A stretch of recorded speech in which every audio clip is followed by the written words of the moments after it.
We almost failed to create a game for the GMTK 2024 Game Jam, but we did manage to succeed. So I'm going to show you a trailer of what we managed to end up with, and then we'll talk about some of the issues we faced to get there along the way. Attention space travelers and culinary adventurers, the moment you've been waiting for has arrived. Scales Food Truck is now docking at a brand new location in the Outer Rim. Craving a taste of Earth? Scales Food Truck has got you covered. We're bringing the best flavors from the blue planet right to your galaxy. From sizzling burgers to tantalizing tacos, every bite is a journey to the planet of Earth. Our menu is packed with mouth-watering dishes that will leave your taste buds starry-eyed. And don't forget to try our signature Earth drinks. They're a cosmic experience you won't want to miss. Scales Food Truck, serving customers a little bit of Earth snacks. See you at Dock 2024.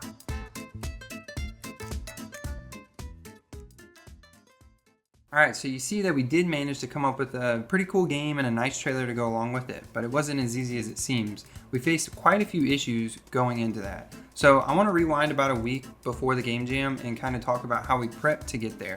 So I'm in a Discord called Dads Who Dev, and it's a few of us dads who do single solo projects, game dev, and we talk about it. But I mentioned to them the idea that we should participate as a group for GMTK 2024. They were on board, so the week leading up to that, in my full-time job and my part-time job, I tried to make sure all my tasks were done. In my part-time job, I usually have to do stuff in the evenings, so I wanted to make sure I was well ahead on all my tasks, got all my hours in, got what I needed to be done, and then if anything came up during the Game Jam, I could tackle it, but for the most part, I wanted it to all be done. So I did that, everything was prepped, I had most of my work done. And then Friday at noon, the theme was announced. So me and one of the other dads got in a Discord and the theme was announced and we started discussing ideas. But we had another dad who was going to participate, but he had work to do or dadly duties, you know, typical stuff. So he wasn't able to listen to the theme. So we came up with a few themes and then we mentioned them in the Discord and got his input on it. We landed on a really cool idea where you're basically a kid in like Sid's room from Toy Story. And you're building like an obstacle course to get from one point to the other, and then it switches from like a third person God view to a first person view of you being that action figure and scaling up those obstacles that you created as the kid. This was a really cool idea, but we were struggling to balance how we were going to make it not too easy by giving the kid too many ideas and how we were going to make it not too hard by not giving them enough toys to play with. So we wanted to make it where you couldn't just place an object next to the destination and then just hop on it and be there. But we really also were struggling with finding a way to make the built to scale theme fit. Like you're scaling to play as a small toy and you're building the level, so in a sense it's already there, but we didn't feel like it was enough. So we thought about the idea of either you being able to manually scale the objects smaller or larger, or depending on the object, it scales smaller or larger. So we played with this idea for quite a bit, trying to discuss like ways to balance it and do level design, but we really couldn't find anything that felt right. We spent about a day, this is a 4-day game jam, we spent about a day, maybe a little over a day, just messing around with the idea and other ideas. Some other ideas we had were a build a bridge game, but instead of using like construction materials, you could use bananas because bananas are built for scale. We thought that was a fun idea. We got a little prototype going in for that. We also had like a speed running idea where like depending on the part of the floor you were touching, you shrunk or grew and you had to get through certain obstacles, but that wasn't really doing it for us either. So about 28 hours into this 4-day jam, we finally decided to switch gears and we switched to an idea where you are the operator of a food truck and people come to this food truck, aliens come to this food truck, and then you scale items like hot dogs, hamburgers, tacos up or down in a machine based off of what the customer wanted. So if they wanted a small hot dog, you had to shrink the hot dog to be a small hot dog, and then you also had to modify the temperature, and then for drinks you had to make sure you put the right drink in there. So we were basically stumbled on Overcooked in first person, but you're working on like an alien food truck. So the name of our game was Scales Food Truck Frenzy, and basically, yeah, that's it. You work as a food truck operator. It's your first day on shift on a new location on a brand new planet, and then you just get overwhelmed with employees and you got to try to juggle making all their orders without them getting dissatisfied because it's taking too long. So we opened up Unity, started creating this project, and one of our dads ended up not being able to participate because he had other priorities, other dadly duties to do. He had stuff that he had to take care of, so it ended up going from 3 of us to just 2 of us, and we started 28 hours late.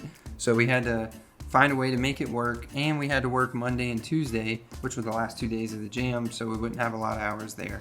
So it's already a pretty big burden, but you know what, we opened up Unity. I created a first-person controller. The other dad, Ed Depew, who his HIO is going to be linked in the description as well as his other socials.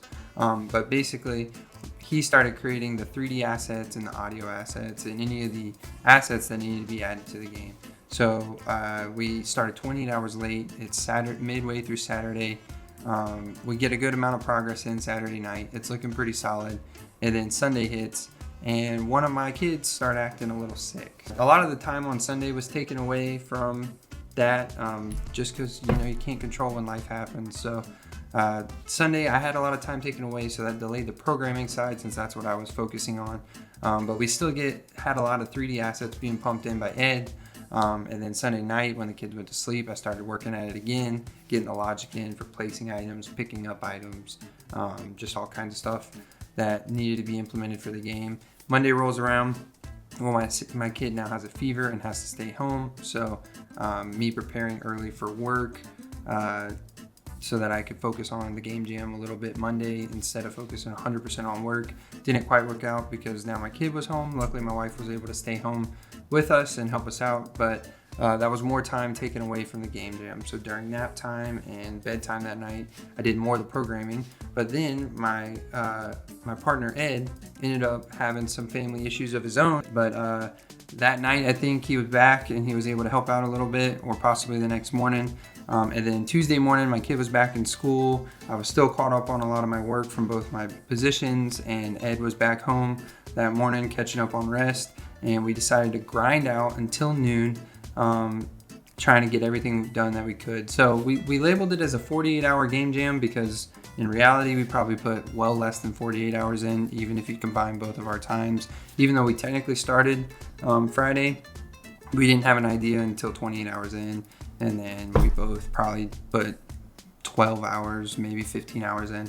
But in the end, we were able to make out a game that we were pretty happy with. And we actually had the idea to include some really funny voiceover lines. Ed created like a radio voice for like a radio ad for the food truck at the main menu screen. And then he also created like a tutorial audio line for once you first load in that kind of describes how to play the game. And then we both did voice lines for the customers as they're getting a little irritated that it's taken so long. And we've gotten really good reviews so far. The reviewing just ended yesterday. We'll find out our results later this week, but the voice lines seem to be a pretty good hit, and the game plays pretty well. It's super hectic, a lot like Overcooked, but we were able to just focus on getting everything done that last day and grind out everything we needed. So we were super happy with what we came up with. Hopefully the gameplay does it justice, as well as just playing it yourself. You can go check it out on the HIO page and give it a play yourself. We were thinking about tuning it up a little bit, making it a little bit nicer, and then just leaving it out on our HIO pages, kind of as like a little portfolio piece. But yeah, so that's kind of the huge story behind how we went from starting a day and a half for 28 hours late, basically, to fevers, hospital visits, 2 jobs, juggling all these different life priorities and still being able to get a game jam game in. And then Ed went and created Tuesday and Wednesday the sweet trailer that you've seen at the beginning of this. So, I mean, we were just super happy with it, but I just wanted to give a little quick post-mortem, fresh, unedited video on just like what our experience was as a group and kind of what we created. So, hope you like it. I do have Nanoplanet content coming soon. Nanoplanet's still been in the works. I've been working on it almost every day. I've probably maybe a week or 2 out from another video. I just got like 1 or 2 little features I want to add in there for the next demo, and then I'll be doing a video on that. So super excited to get that out to y'all. If you stayed through the whole video, I appreciate it. And I'll be talking to y'all soon in the next Nanoplanet devlog. All right, thanks.